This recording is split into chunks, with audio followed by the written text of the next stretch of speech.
مفتی صاحب مجھ سے ماضی میں گناہ ہوئے جبکہ میں سچی توبہ کر چکا ہوں، لیکن دل مطمئن نہیں ہے، یہ سوچتا ہوں کہ اللہ نے گناہ معاف کیے ہیں یا نہیں۔ مفتی صاحب میں اللہ کی جہنم سے ڈرتا ہوں۔ دیکھو، جب سچی توبہ کر لی اور تو ہمیشہ کے لیے اس گناہ کو بھول جاؤ، سوچو بھی نہیں۔ علماء کہتے ہیں کہ پھر اس گناہ کو یاد کرنا نا اور بار بار یہ وسوسہ کہ پتہ نہیں معاف ہوا کہ نہیں ہوا، یہ پھر اللہ پہ اعتراض ہے۔ اس کا مطلب آپ اپنے گناہ کو اللہ کی رحمت سے بڑا سمجھتے ہو۔ جب تک سچی توبہ نہیں کی ہے گڑ گڑا کے، اس وقت تک تو دل میں خطرہ ہونا یہ تو ضروری ہے، کیونکہ گناہ کر کے مطمئن ہو جانا یہ تو یوں سمجھو کہ بس جہنم خرید رہے ہو۔ لا یأمن مکر اللہ الا القوم الخاسرون، اللہ کہتے ہیں اللہ کے عذاب سے وہی لوگ بے خوف ہوتے ہیں جو ہیں ہی خسارے والے۔ تو جب گناہ ہو گیا تو چین کی نیند نہیں آنی چاہیے، خوب توبہ استغفار کرو، لیکن جب توبہ استغفار تسلی سے کر لی، مٹی پاؤ، اس کا تذکرہ بھی نہ کرو، اس کو بھول جاؤ۔ پھر بار بار یہ آ رہا ہے نا پتہ نہیں ہوگا پتہ نہیں ہوگا، پھر بھائی اللہ کو غصہ آئے گا، پھر اللہ کو غضب آئے گا۔ اس کی میں ایک مثال دیتا ہوں، ایک واقعہ ہے، یہ واقعہ مستند نہیں ہے، یعنی کوئی اوتھینٹک نہیں ہے، کتابوں میں نقل ہوتا چلا آ رہا ہے، لیکن بعض واقعے مستند نہیں ہوتے، لیکن ان سے جو سبق ملتا ہے وہ سبق شریعت میں ثابت ہوتا ہے۔ تو پتہ نہیں یہ واقعہ ہے یا نہیں ہے، کتابوں میں لکھا ہوا ہے۔ کہتے ہیں کہ موسیٰ علیہ الصلوۃ والسلام کے پاس ایک خاتون عورت آئی، اس سے کہیں زنا ہو گیا تھا، تو کہنے لگی کہ مجھ سے ایک بہت بڑا جرم ہوا ہے اور میں نے دل سے سچی توبہ کر لی ہے، تو اللہ سے آپ پوچھ کے بتائیں کہ کیا میرا وہ گناہ معاف ہو جائے گا۔ گناہ نہیں بتایا اس نے، تو کہتے ہیں حضرت موسیٰ علیہ السلام نے کوہ طور پہ اللہ سے پوچھا، اللہ نے کہا ہاں، اس سے بولو ہمیشہ کے لیے بس اس کو بھول جائے اور آئندہ اس گناہ کے قریب نہ جائے، گناہ کرنا دور کی بات، اس کے قریب بھی نہیں پھٹکے، تو میں وہ معاف کر دوں گا۔ موسیٰ علیہ السلام نے آ کے بتا دیا۔ وہ خاتون کو اشکال ہوا، یار اتنا بڑا گناہ ہوا یار، ہے بھائی ایسے معاف ہو رہا ہے یار، توبہ کر لی اور بس بھول جاؤ اور قریب بھی نہ جاؤ بس معاف۔ اس خاتون نے کہا نہیں، آپ دوبارہ اللہ سے پوچھیں، مجھے اطمینان نہیں ہو رہا، کیسے معاف ہو جائے گا، اتنا بڑا جرم میں نے کیا ہے۔ موسیٰ علیہ السلام گئے کہ بھئی اے اللہ وہ خاتون اطمینان نہیں ہو رہا اس کو۔ اللہ نے کہا بھئی میں نے بتا دیا، جب دل سے پکی ڈھکی توبہ کر لی ہے کہ آئندہ وہ اس گناہ کے قریب بھی نہیں جائے گی، جو ہوا معافی مانگ لی۔ اصل میں ہوتا ہے آئندہ کا عزم، ہماری توبہ یہ ہوتی ہے کہ آئندہ بھی کرنے کا پروگرام ہے، 27ویں رات کو خوب رو رہے ہوتے ہیں معاف کر دے، اور پورا فلم دیکھنے کا پروگرام ہوتا ہے عید والے دن۔ تو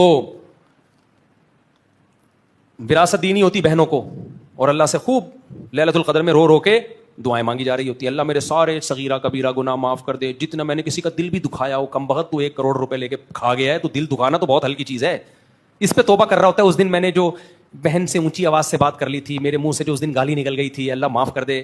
بھائی تو گالیاں دے دے لیکن پیسے دے دے۔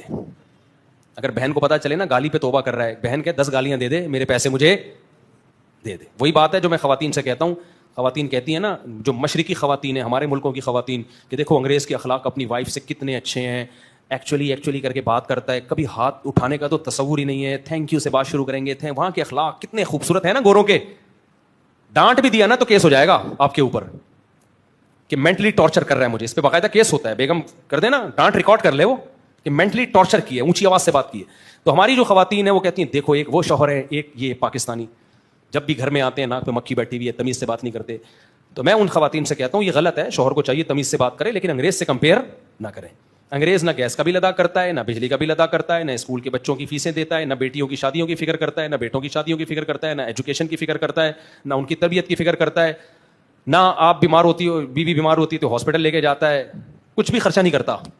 تو آپ اپنے شوہر کو بولو کہ اخلاق انگریز والے کر لو اور حقوق بھی سارے معاف، جیسے انگریزوں کو حقوق کیا ہوتے ہیں، معاف۔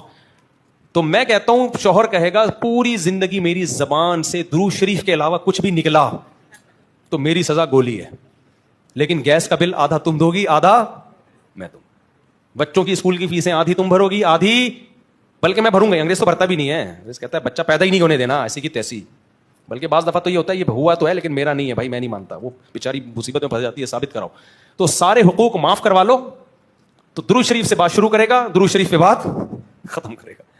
تو ایسے تھینک یو کو کیا کرنا ہے یار، کوئی رسپانسبلٹی نہیں ہے، کوئی ذمہ داری نہیں ہے۔ پھر بھی مردوں کو چاہیے اخلاق اچھے رکھیں، لیکن خواتین کو چاہیے گوروں سے آپ کا یہ جو کالا میاں ہے نا، وہ گورے ہیں نا، یہ سانولا یا کالا ہے، وہ صرف کلر میں اچھا ہے گورا، کردار میں یہ اس سے 1000 گنا بہتر ہے۔ اور اس گورے کی 10 گرل فرینڈز بھی ہوں گی اور الگ سے، جو بتا ہی نہیں رہا آپ کو۔ ایک صاحب بہت عرصہ یورپ امریکہ میں رہ کے آئے، وہیں پڑھے ہیں، وہ اسٹڈی کی، انہوں نے کہا یار واقعی گورے جھوٹ نہیں بولتے، لیکن گرل فرینڈ کے معاملے میں ہر گورا جھوٹ بولتا ہے اپنی بیوی سے، اور عورتیں بھی بہت جھوٹ بولتی ہیں اپنے شوہر سے، باقی جھوٹ نہیں بولتے وہ، لیکن یہ جھوٹ کامن ہے۔ سمجھتے ہو کہ نہیں سمجھتے؟